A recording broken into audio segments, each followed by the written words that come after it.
Hello, everyone, and welcome back to the modern life of the Audi RS4. This is episode 11, and it is called The One. Now, as you can see behind me, the colors are starting to change here in Michigan.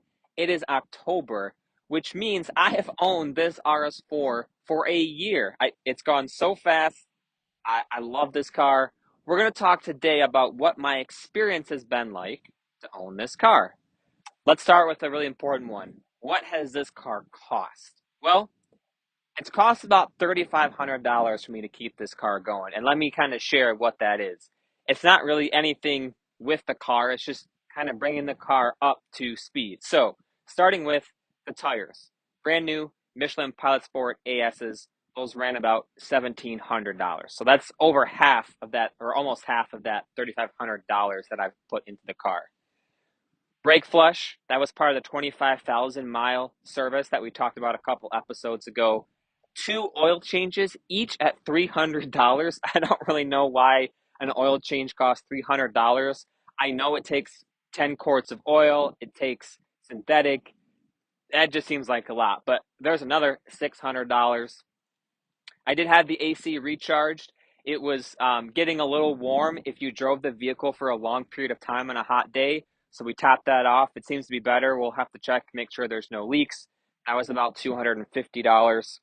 A couple of miscellaneous. Also we had a trans flush as well. That was about $200. A couple of miscellaneous things here and there. I replaced the headlight switch. That was about $100. I replaced the center vents. They had some scratches in them. That was about $150, I think.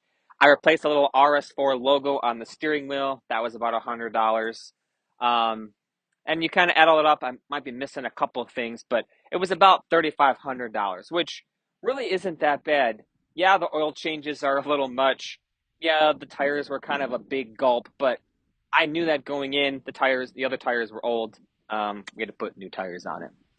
What else? Well, has it been reliable? How has it fit into my life? Well, honestly, it's fit pretty good. It's been very reliable. No check engine lights, no failures other than a tire warning light on one of those old tires that I replaced. So it's actually been really reliable.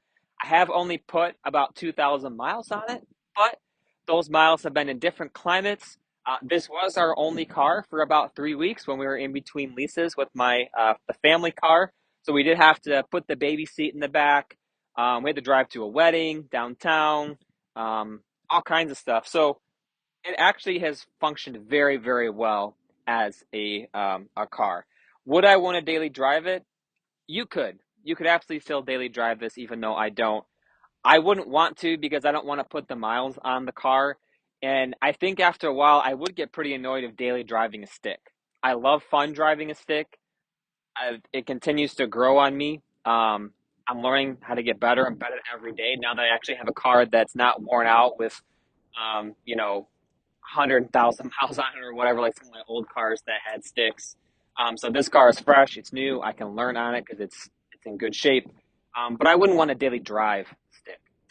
So that'd be my only other qualm about daily driving this car. But it could do it. The limitation is me, not the car. So let's talk about one more thing, owning this car over a year. What would it have been like to own this car in 2005?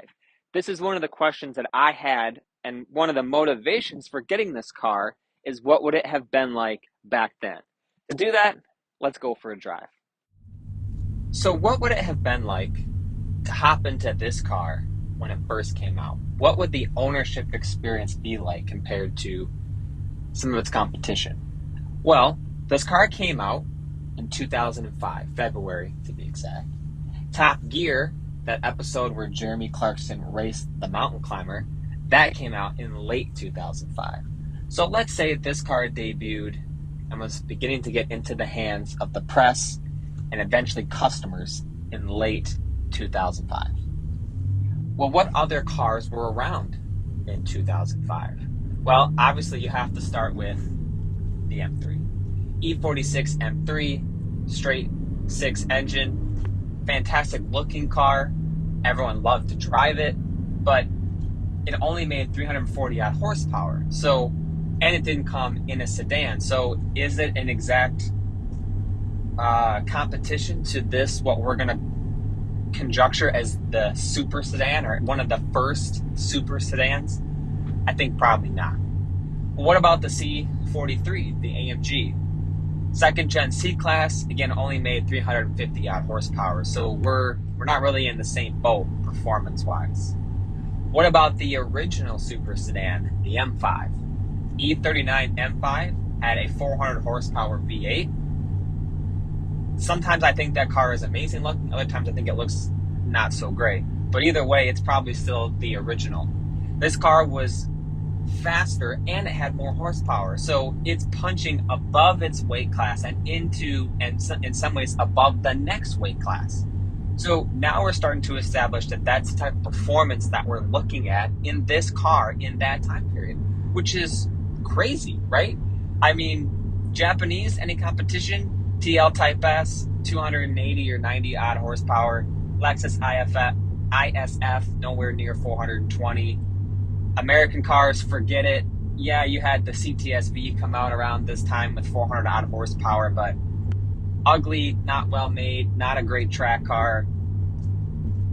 I don't think so. Maybe we could argue that, let me know, but I don't think so. So this really was a jump in performance in this segment, and a really big jump, like 60, 70, 80 horsepower more than previous cars had. That's ridiculous. And then on the way it looked, the way it sounded, it had to be absolutely fantastic. And I say that because today it still feels absolutely fantastic. Yes, there are more modern cars. Yes, there are faster cars. But I don't know if I've driven another car that puts a smile on my face more than this one. And I know it starts to make me feel old because this is a very old car to modern standards, but holy cow, right? Holy cow, how good this car must have been in 2005. Probably not the original super sedan, right? But definitely one of the first. I would say definitely one of the best and all-time great super sedans. Yeah, there's more stuff today. The new M3's 500 plus horsepower, RS4 444, M5, Quadrifoglio, just really big horsepower, really great, amazing cars. RS6, super sedans, absolutely. But are they as good as this? I don't know. I don't think we'll know for a while. This has had some time to marinate and people to reflect on it and think back on it. I do think there's a possibility that some of those cars, once they go hybridization, they get batteries and stuff, that we'll look back on some of them. I do think that there's going to be a moment for the Quadrifoglio where everyone kind of looks back and says, man, that was a great car. We kind of missed it when it came out. Everyone said it was great, but nobody bought it, right? I think that one's got some potential. Everyone seems to really love the current M5 CS. I've driven a regular M5, but not a comp or a CS, so I'm not sure. But all in all, I always want to go back to the moon landing and relive that, but man, to relive this era of German sports sedans, V10s and these crazy V8s, and it had to be absolutely fantastic as an enthusiast and as a car journalist. But it didn't happen. But that's okay. We get to enjoy it now. So, thanks for watching. This has been another episode of the modern life of the Audi RS4. We'll see you next time.